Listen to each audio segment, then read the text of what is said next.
नमस्कार साथियों, साहित्यविद PPS channel पर आपका स्वागत है। मुंशी प्रेमचंद जी की कहानी बैरकांत, आइए आरंभ करते हैं। रामेश्वर राय अपने बड़े भाई के शव को खाट से नीचे उतारते हुए भाई से बोले, तुम्हारे पास कुछ रुपए हों तो लाओ, दाह क्रिया की फिक्र करें, मैं बिल्कुल खाली हाथ हूँ। छोटे भाई का नाम विश्वेश्वर राय था। वह एक जमींदार के कारिंदा थे। आमदनी अच्छी थी। बोले, आधे रुपए मुझसे ले लो, आधे तुम निकालो। रामेश्वर ने कहा, मेरे पास तो रुपए नहीं है। विश्वेश्वर ने कहा, तो फिर इनके हिस्से का खेत रहन रख दो।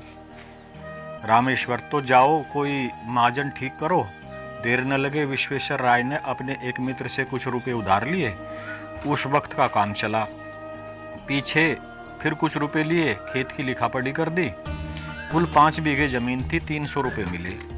गांव के लोगों का अनुमान है कि क्रियाक्रम में मुश्किल से 100 रुपये खर्च हुए होंगे। पर विश्वेश्वर राय ने षोडशी के दिन 301 रुपये का लेखा भाई के सामने रख दिया। रामेश्वर राय ने चकित होकर पूछा, सब रुपये उठ गए? विश्वेश्वर राय ने कहा, क्या मैं इतना नीच हूं कि करनी के रुपये भी उठा कर रखूंगा? किसको यह धन पचेगा? रामेश्वर ने, नहीं, मैं तुम्हें बेईमान नहीं बनाता, खाली पूछता था। विश्वेश्वर ने को कुछ शक हो तो किसी बनिए से चीजें ली गई हैं, उससे पूछ लो। साल भर के बाद एक दिन विश्वेश्वर राय ने भाई से कहा, रुपए हो तो लाओ, खेत छुड़ा लें। रामेश्वर, मेरे पास तो रुपए कहाँ से आए? घर का हाल तुमसे छिपा थोड़े ही है। विश्वेश्वर ने कहा, तो मैं सब रुपए देकर जमीन छुड़ा लेता हूँ। जब तुम्हारे पास रुपए हों, आधा देकर अपनी जमीन, आधी जमीन मुझसे ले लेना। रामेश्वर ने कहा, अच्छी बात है, छुड़ा लो भाई। 30 साल गुजर गए। विश्वेश्वर राय जमीन को भोगते रहे। उसे खाद गोबर से खूब सजाया। उन्हें निश्चय कर लिया था कि यह जमीन न छोड़ूंगा। मेरा तो इस पर मोरोशी हक हो गया, अदालत से भी कोई नहीं ले सकता। रामेश्वर राय ने कई बार यत्न किया कि रुपये देकर अपना हिस्सा ले लें, पर 30 साल में वे कभी 150 रुपये जमा न कर सके। मगर रामेश्वर राय का लड़का जागेश्वर कुछ संभल गया। वह गाड़ी लादने का काम करने लगा था और इस काम में उसे अच्छा नफा भी होता था। उसे अपने हिस्से की रात दिन चिंता रहती थी। अंत में उसने रात दिन श्रम करके यथेष्ट धन इकट्ठा कर लिया और एक दिन चाचा से बोला, काका, अपने रुपए ले लीजिए, मैं अपना नाम चढ़वा लूं। विश्वेश्वर राय ने कहा, अपने बाप के तुम ही चतुर बेटे नहीं हो। इतने दिनों तक कान ना हिलाए। जब मैंने जमीन सोना बना लिया तब हिस्सा बटाने चले हो। तुमसे मांगने तो नहीं गया था। जागेश्वर, तो अब जमीन ना मिलेगी? रामेश्वर, भाई का हक मारकर कोई सुखी नहीं रहता। विश्वेश्वर, जमीन हमारी है, भाई की नहीं। जागे, तो आप सीधे न दीजिएगा? विश्वेश्वर ने कहा, ना सीधे दूंगा ना टेढ़े दूंगा, अदालत करो। जागे ने कहा, अदालत करने की मुझमें सामर्थ्य नहीं है, पर इतना कह देता हूँ कि जमीन चाहे मुझे न मिले पर आपके पास भी ना रहेगी। विश्वेश्वर ने यह धमकी जाकर किसी और को दो। जागेश्वर ने कहा, फिर यह न कहिएगा कि भाई होकर बैरी हो गया। विश्वेश्वर, 1000 गांठ से रखकर जब जो कुछ जी में आए करना। जागेश्वर, मैं गरीब आदमी 1000 रुपये कहाँ से लाऊंगा? पर कभी कभी भगवान दीनों पर दयालु हो जाते हैं। विश्वेश्वर, मैं इस डर से बिल नहीं खोद रहा हूँ। रामेश्वर तो चुपचाप रहा, पर जागेश्वर इतना क्षमाशील न था। वकील से बातचीत की।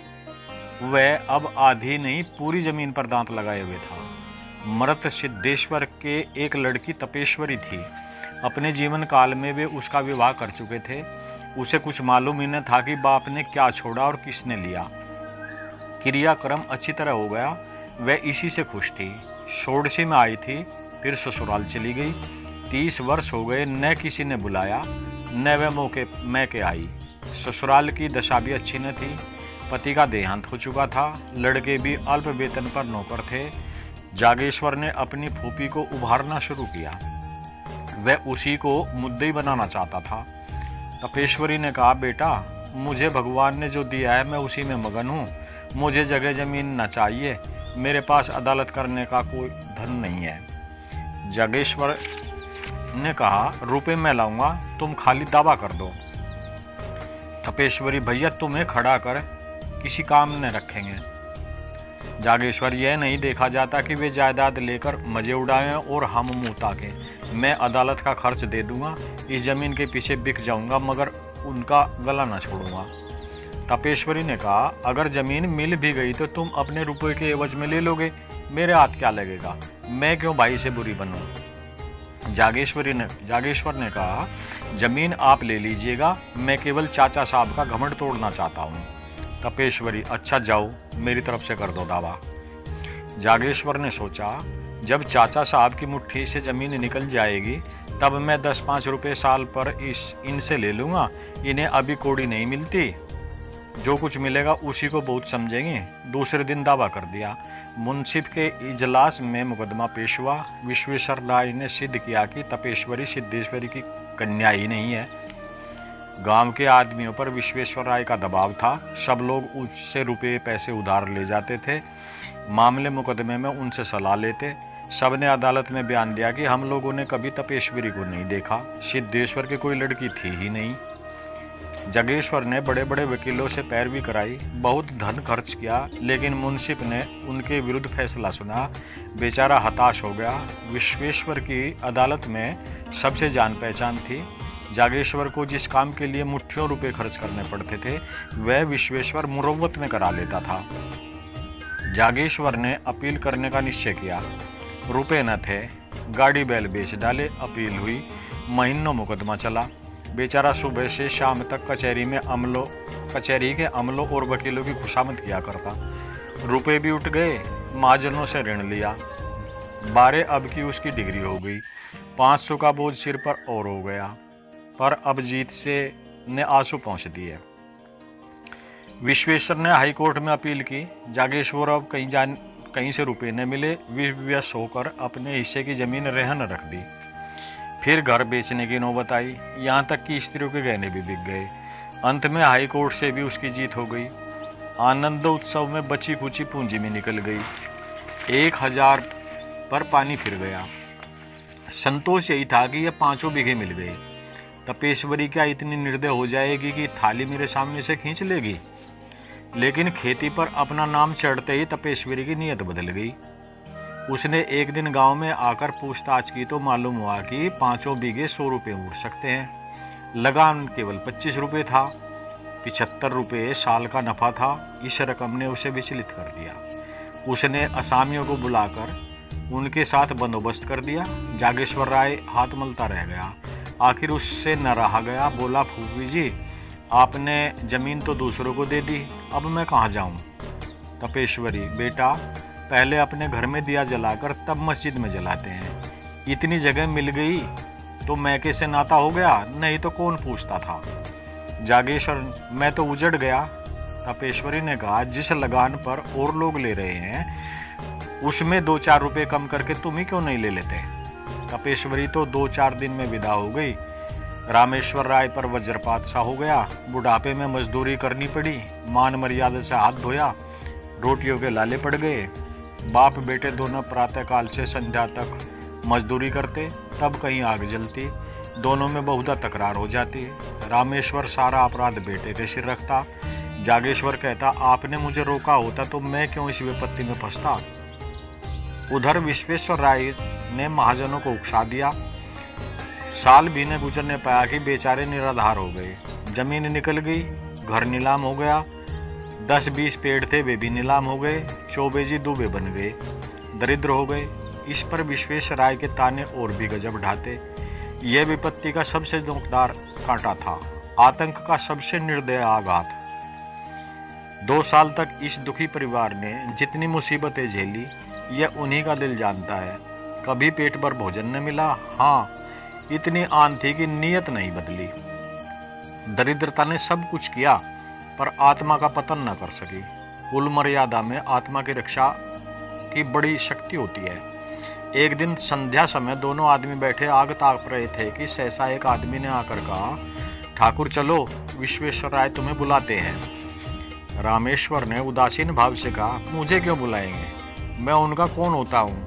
क्या कोई और उपद्रव खड़ा करना चाहते हैं? इतने में दूसरा आदमी दौड़ा हुआ आकर बोला, ठाकुर जी जल्दी चलो, विश्वेश्वर राय की दशा अच्छी नहीं है। विश्वेश्वर राय को इधर कई दिनों से खांसी बुखार की शिकायत थी, लेकिन शत्रुओं के विषय में हमें किसी अनिष्ट की शंका नहीं होती। रामेश्वर जागेश्वर कभी कुशल समाचार पूछने भी ना गए। कहते उन्हें क्या हुआ है, अमीरों को धन का रोग होता है। जब आराम करने को जी चाहा पलंग पर लेट रहे, दूध में साबूदाना उबालकर मिश्री मिलाकर खाया और फिर उठ बैठे। विश्वेश्वर राय की दशा अच्छी नहीं है, यह सुनकर भी दोनों जगह से नहिले। रामेश्वर ने कहा, दशा को क्या हुआ, आराम से पड़े बातें तो कर रहे हैं। जागेश्वर, किसी वैद्य हकीम को बुलाने भेजना चाहते होंगे, शायद बुखार तेज हो गया है। रामेश्वर, यहाँ किसे इतनी फुर्सत है, सारा गांव तो उनका हितू है, जिसे चाहे भेज देंगे। जागेश्वर, हर्ज ही क्या है, जरा जाकर सुनाऊं। रामेश्वर, जाकर थोड़े उपले बोटेर लाओ, चूल्हा जले फिर जाना। ठकुर सुहाती करनी आती हो तो आज ये दशा न होती। जागेश्वर ने टोकरी उठाई और हार की तरफ चला कि इतने में विश्वेश्वर के राय के घर से रोने की आवाजें आने लगी। उसने टोकरी फेंक दी और दौड़ा हुआ चाचा के घर में जा पहुंचा।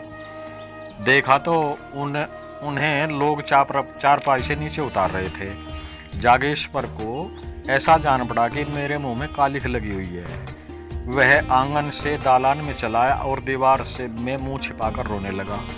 युवा अवस्था आवेश में होती है, क्रोध से आग हो जाती है तो करोड़ों से पानी भी हो जाती है।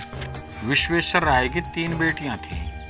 उनके विवाह हो चुके थे, 3 पुत्र थे, वे अभी छोटे थे।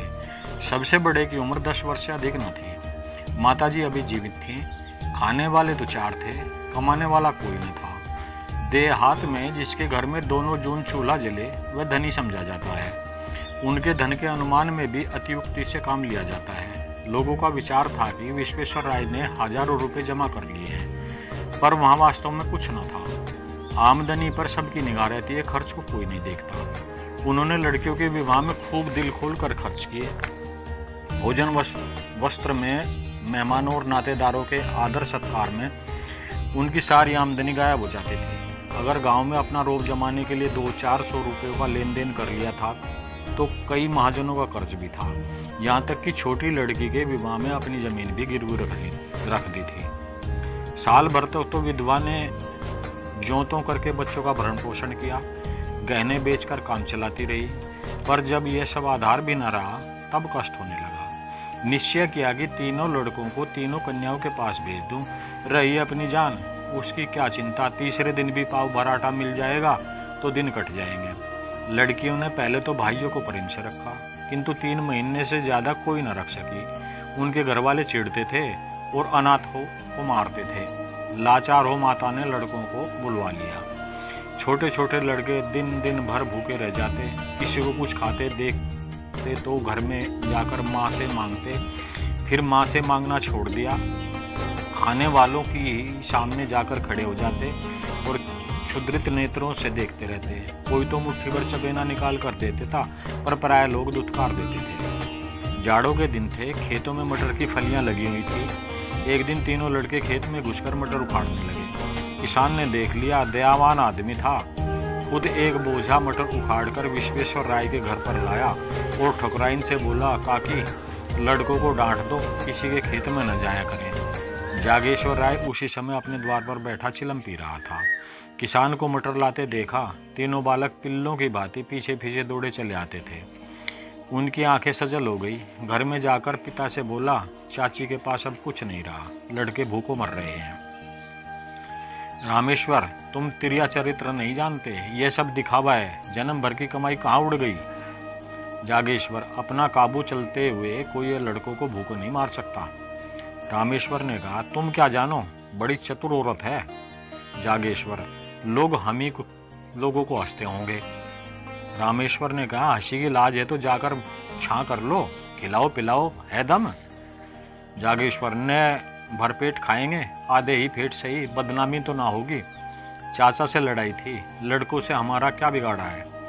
रामेश्वर ने कहा, वह चुड़ैल तो अभी जीती है ना। जागेश्वर चला आया। उसके मन में कई बार यह बात आई कि चाची को कुछ सहायता दिया करो, पर उनकी जलीकटी बात से डरता था।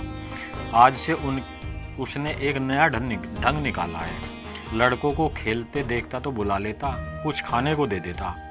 मजूरों को दोपहर की छुट्टी मिलती है, वह अवकाश के समय काम करके मजूरी के पैसे कुछ ज़्यादा पा जाता। घर चलते समय खाने की कोई न कोई चीज़ ले आता और अपने घर वालों की आंख बचाकर उन अनाथों को दे देता। धीरे धीरे लड़के उससे इतने हिलमिल गए कि उसे देखते ही भैया भैया कहकर दौड़ते, दिन भर उसकी राह देखा करते। पहले माता डरती थी कि कहीं मेरे लड़कों को बहला फुसलाकर ये माशे पुरानी अदावत तो नहीं निकालना चाहते हैं। वह लड़कों को जागेश्वर के पास जाने से और उससे कुछ लेकर खाने से रोकती भी थी, पर लड़के शत्रु और मित्र को बूढ़ों से ज़्यादा पहचानते हैं। लड़के माँ के मना करने की परवाह न करते, यहाँ तक कि शने शने माता को भी जागेश्वर की सहृदयता पर विश्वास आ गया। एक दिन रामेश्वर ने बेटे से कहा, तुम्हारे पास रुपए बढ़ गए हैं तो 4 पैसे जमा क्यों नहीं करते, लुटाते क्यों हो? जागेश्वर, मैं तो एक एक कौड़ी की किफायत करता हूँ।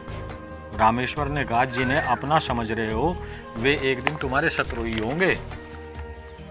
जागेश्वर बोला, आदमी का धर्म भी तो कोई चीज है, पुराने बैर का एक परिवार की भेंट नहीं कर सकता। मेरा बिगड़ता ही क्या है, यही नहीं कि रोज घंटे 2 घंटे और मेहनत करनी पड़ती है। रामेश्वर ने मुंह फेर लिया।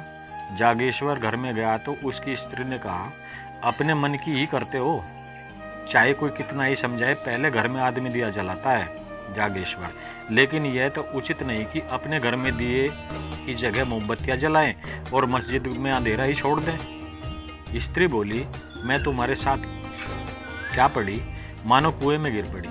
कौन सुख देते हो, गहने उतार लिए, अब सांस भी नहीं लेते।